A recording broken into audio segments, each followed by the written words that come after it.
Donc effectivement, on m'a chargé de la dure mission d'initier ces présentations. Rapidement, donc Philippe Scofoni, je dirige la société OpenDSI. Donc on fait de l'assistance à maîtrise d'ouvrage, essentiellement assistance à maîtrise d'œuvre aussi, avec une grosse spécialisation sur le logiciel libre et l'open source.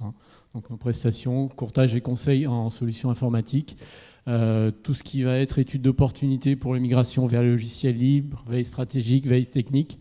Et puis on a une activité aussi de responsable informatique à temps partagé pour les sociétés qui n'ont effectivement pas de responsable informatique. Voilà. Alors on va rentrer dans le vif du sujet. Le logiciel libre, si j'arrive à changer la diapo, voilà. Alors un petit rappel rapide, je pense qu'aujourd'hui tout le monde sait à peu près ce que c'est juste pour reposer les bases. Donc un logiciel libre, c'est un logiciel qui a une licence, comme tout logiciel, et ces licences, elle est caractérisée par 4 libertés. La liberté d'utiliser le logiciel, c'est-à-dire que je peux le télécharger, l'installer sur mon poste, et puis je peux travailler. Je vais avoir accès au code source, c'est-à-dire que je vais pouvoir étudier comment ce logiciel a été écrit, comment il a été développé. Et puis la liberté suivante, c'est que je vais pouvoir le modifier, apporter des modifications dans le code source de ce logiciel. Et puis la dernière liberté, c'est que j'ai la possibilité de distribuer. Je peux effectivement faire une copie de ce logiciel à mon voisin si il en a besoin et que ce soit la version originale ou la version modifiée, pour simplifier. Quelques précisions. Logiciel libre ne veut pas dire gratuit. Je ne vais pas détailler un peu plus là-dessus, mais le logiciel libre, c'est un modèle économique qui est basé sur le service. Aujourd'hui, l'informatique est de plus en plus basée sur un modèle dit de service. Bon, le logiciel libre, ça fait 20 ans que c'est comme ça, un peu des précurseurs quand même. Logiciel libre, ce n'est pas le domaine public, c'est deux choses complètement différentes. Le domaine public est régi par des règles assez précises. Et puis, on utilise le terme logiciel libre, et on utilise beaucoup le terme open source aussi. Pour être précis, on va dire que l'open source, c'est le logiciel libre moins certaines libertés d'utiliser. On va utiliser le terme open source, effectivement, souvent pour désigner des solutions où on va avoir une version dite communautaire, effectivement, qui est totalement libre, qu'on peut modifier. Et puis, on va trouver pour le même produit une version dite entreprise, où là, pour l'utiliser, il y a une licence commerciale, je dois payer. On rentre un peu dans le modèle traditionnel, on va dire. Voilà, donc l'open source, c'est vraiment une approche pragmatique. On partage le code. Dans la notion de logiciel libre, on va parler encore un peu d'éthique. Alors, trois arguments, on va dire, pour utiliser les logiciels libres. Le premier qui est assez important, c'est la notion d'indépendance. Indépendance vis-à-vis des fournisseurs, ce qui est assez important quand on est à la tête d'un système d'information. Ne pas être pieds et poings liés avec ses fournisseurs, c'est quand même quelque chose d'assez agréable. La particularité du monde du logiciel libre, c'est en fait la diversité des acteurs et la taille de ces acteurs. Alors, il y a une enquête qui est faite régulièrement par le CNLL auprès des entreprises, donc des fameux 300 à 400 entreprises dont on parlait il y a quelques instants. Et on voit effectivement que la taille moyenne des entreprises dans le domaine du logiciel libre est relativement petite. Vous avez une grande majorité d'entreprises qui ne font qu'entre 1 et 5 salariés. Pourquoi ? Parce qu'il n'y a pas de barrière à l'entrée. Si demain je veux lancer une activité sur un logiciel libre, je peux. D'accord ? Je n'ai pas à payer un droit d'entrée ou à me faire adouber comme distributeur, etc. Du coup, vous avez sur beaucoup de logiciels libres beaucoup d'acteurs. Et donc ça vous permet effectivement à la fois d'avoir des acteurs de proximité, vraiment de proximité, et puis ma foi, si vous n'êtes pas satisfait de votre prestataire, d'en changer relativement facilement. L'autre caractéristique, c'est effectivement l'adaptabilité. Le logiciel libre, c'est du code source ouvert, donc effectivement la capacité pour tout à chacun de l'adapter. Les logiciels libres aujourd'hui sont conçus déjà souvent à la base pour être extensibles.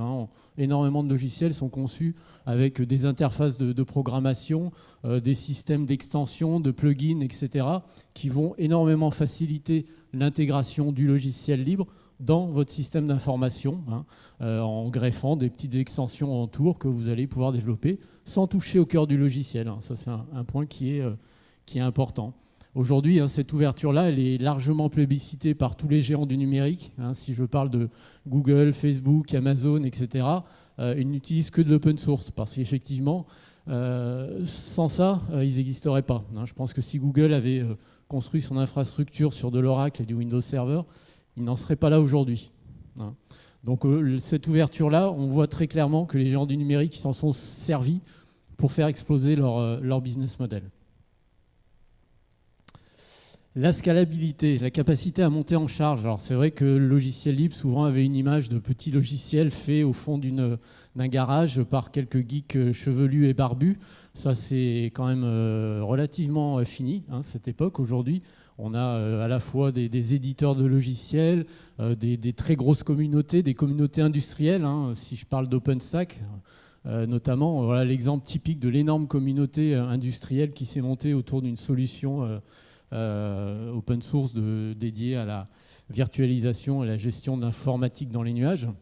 Donc la scalabilité, on peut l'approcher sur l'aspect technique. Aujourd'hui, il y a des solutions extrêmement matures qui sont capables de monter très loin en termes de capacité de traitement. Aujourd'hui, dans le domaine du big data, je ne crois pas, même Microsoft a renoncé à faire son propre moteur. Aujourd'hui, Microsoft, il utilise Hadoop, c'est de l'open source.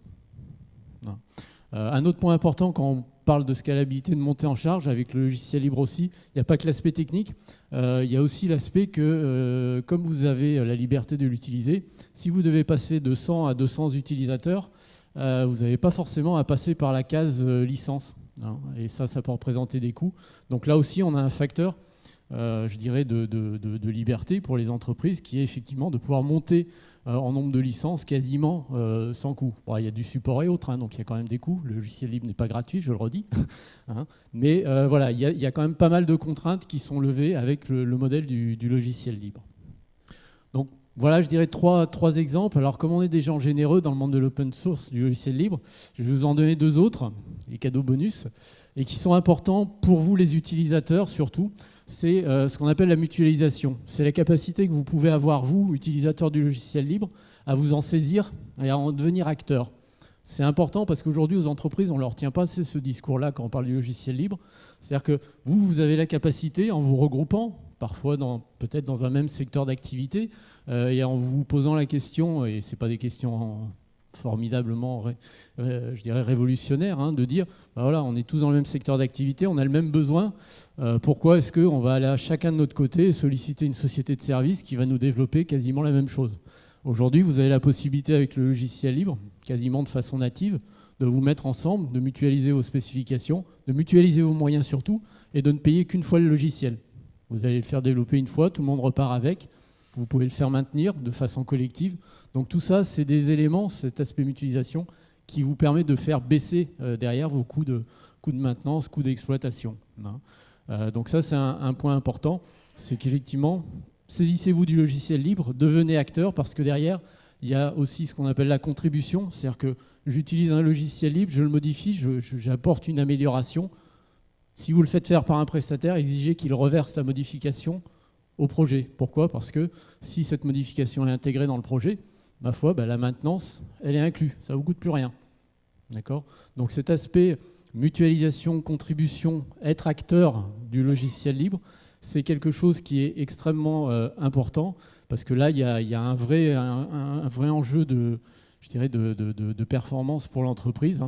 Encore une fois, je m'appuie toujours sur l'exemple des grands du numérique.